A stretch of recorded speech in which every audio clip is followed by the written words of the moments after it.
ബാപ്പയമ്മ കേട്ടോ. അവരെന്ത് ചെയ്യുന്നറിയാമോ? അവരുടെ അതായത് ബാപ്പ വേറെ കല്യാണം കഴിച്ചു, ആദ്യ ഭാര്യ പോയി, അഥവാ അത് മരിച്ചാൽ എനിക്ക് ഓർമ്മയില്ല. അവരുടെ ആദ്യത്തെ ഒരു മകനുണ്ട്. ഈ മകനെ എന്ത് ചെയ്യുന്നറിയാമോ? രണ്ടാം ഭാര്യയും കൂടി ചേർന്നിട്ട് ചവിട്ടി ഓടിച്ച് തല്ലി കൊന്നു. പക്ഷെ മരിച്ചില്ല. ആടിച്ച് ശരിയാക്കി. നിങ്ങളാരെ വായിച്ചായിരുന്നോ? ഈ അടുത്ത ദിവസമാണ്. അങ്ങനെ ആ മകനെ കൊന്നത്, പക്ഷെ മരിച്ചില്ല. ജീവൻ ലേശം ബാക്കിയുണ്ടായിരുന്നു. ആശുപത്രിയിലെത്തി, രക്ഷപ്പെട്ടു. ഇപ്പൊ എന്താ സ്ഥിതി പറയാം? 11 കൊല്ലമായി. ആ കുട്ടിയുടെ പേര് ഷെഫീഖ് എന്നാണ് പത്രത്തിലുണ്ടത്. ഇന്നല്ല, 2 ദിവസം മുമ്പ്. അതില് ആ കുട്ടിക്ക് എന്ത് പറ്റിയെന്നറിയാമോ?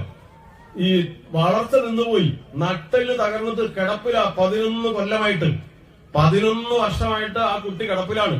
അപ്പോൾ ഈ സമയത്ത് അന്നത്തെ മുഖ്യമന്ത്രി ഉമ്മൻചാണ്ടി ഈ വിഷയം വാർത്തയായതിനെ തുടർന്ന് ഈ കുട്ടിക്ക് ആരുമില്ലല്ലോ, മറ്റേ ഒരു ജയിലുമായില്ലേ. അപ്പൊ ആരുമില്ലാത്ത കുട്ടിയെ പരിചരിക്കാൻ വേണ്ടി അംഗനവാടിയിലെ ഒരു വർക്കറെ, അവരുടെ പേര് രാഗിണി, ഈ കുട്ടിയുടെ പേര് ഷെഫീഖാണ്. അവർ പേര് പറഞ്ഞതിൽ വലിയ തെറ്റായിരുന്നു. അത് അവര് നമ്മുടെ ദേവന്റെ ഒരു പ്രതിരൂപമാണ്. ഈ രാഗിണി എന്ന് പറയുന്ന സഹോദരി, അത് ഹിന്ദു കേട്ടോ. ഈ കുട്ടി മുസ്ലിമുമാണ്. എന്നിട്ട് എന്ത് ചെയ്തു? നമ്മുടെ നാട്ടിൽ അത് പറയേണ്ടതും കൂടെ അല്ലേ? ഹിന്ദു മുസ്ലിം എന്ന് പറഞ്ഞാൽ ഒന്നാന്നുള്ള ബോധം മനുഷ്യന് വേണ്ടേ?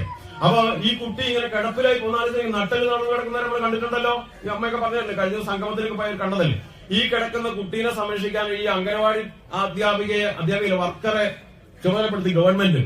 അവിടെ ചെന്ന ശേഷം ആ കുട്ടിയെ പരിചരിച്ചു തുടങ്ങിയിട്ട് വീട്ടുകാരൊക്കെ പറഞ്ഞു അത് നീ അതിന് പോണ്ടാന്ന്.